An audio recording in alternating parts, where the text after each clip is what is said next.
tué. L'œuvre majeure de Gombrowicz, aujourd'hui la plus connue, est peut-être son journal, qu'il tint pendant 16 ans jusqu'à sa mort, et dans lequel il ne cesse de réfléchir sur le roman et sur le concret de l'existence.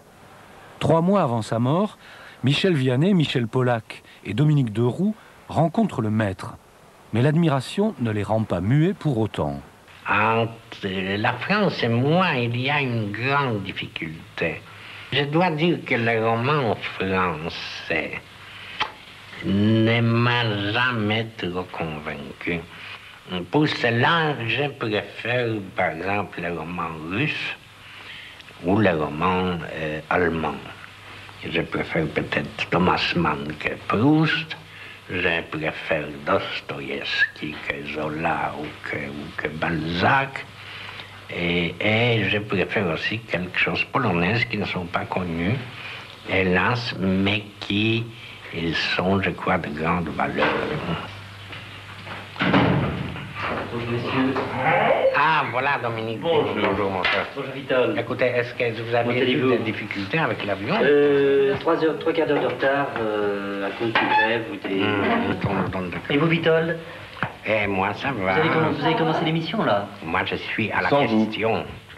Il est à la question sur ses lectures. Mais Et voilà. moi, je voudrais lui poser une question, justement, parce que j'arrive d'un pays où on mange très bien, qui est la Yougoslavie. Et qu'est-ce que vous pensez de la cuisine française, Vitold? Aïe. C'est une question dangereuse, mon cher, parce que moi, je sais que la cuisine, c'est un problème d'honneur national, n'est-ce pas?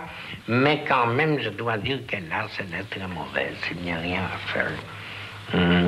Il y a l'esprit, je crois qu'en France, ce qui définit la culture française surtout, c'est justement l'esprit cartésien, l'esprit de la précision, de la clarté, de la raison. Et en second lieu, Versailles, qui a eu un énorme, pour moi, influence sur la littérature française, sur toute la vie spirituelle Il n'y a française. pas de Versailles. Non, il y a, mais la Révolution... La Bastille, quand même, la Bastille. La Bastille, mon cher, c'est très bien quand on rit et quand on assassine. Mais c'est mauvais quand on déclame et quand on raisonne. Alors, pour moi, la révolution, c'est un déchaînement. C'est le peuple qui fait la révolution.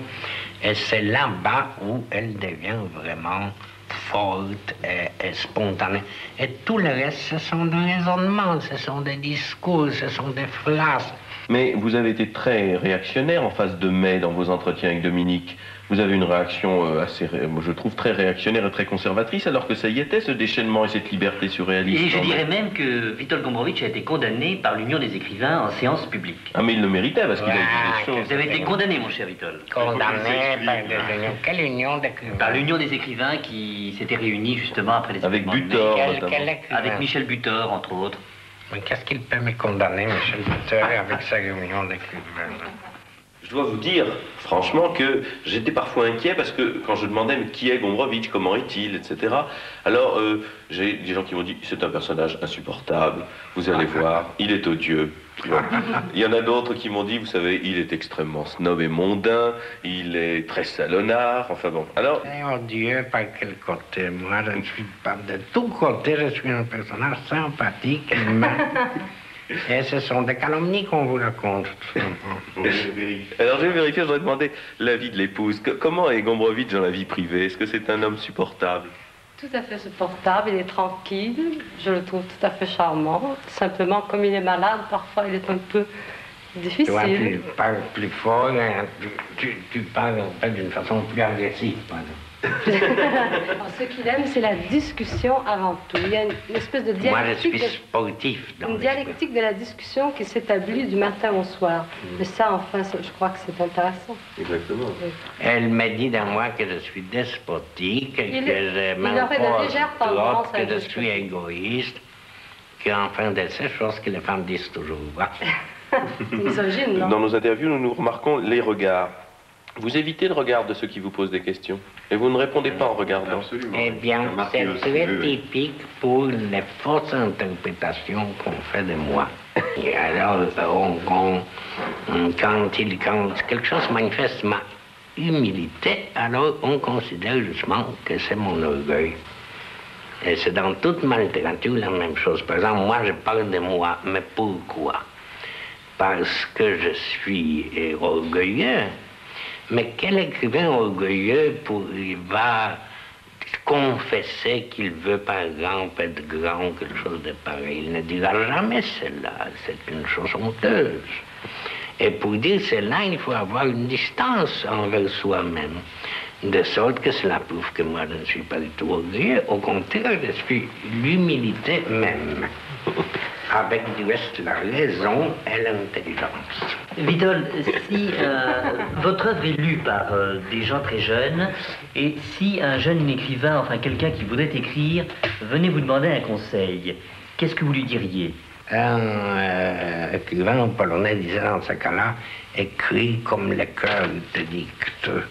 Alors c'est tout ce qu'on peut dire, n'est-ce pas? C'est une affaire personnelle de chacun. Et puis il y a autre chose, l'écrivain n'existe pas.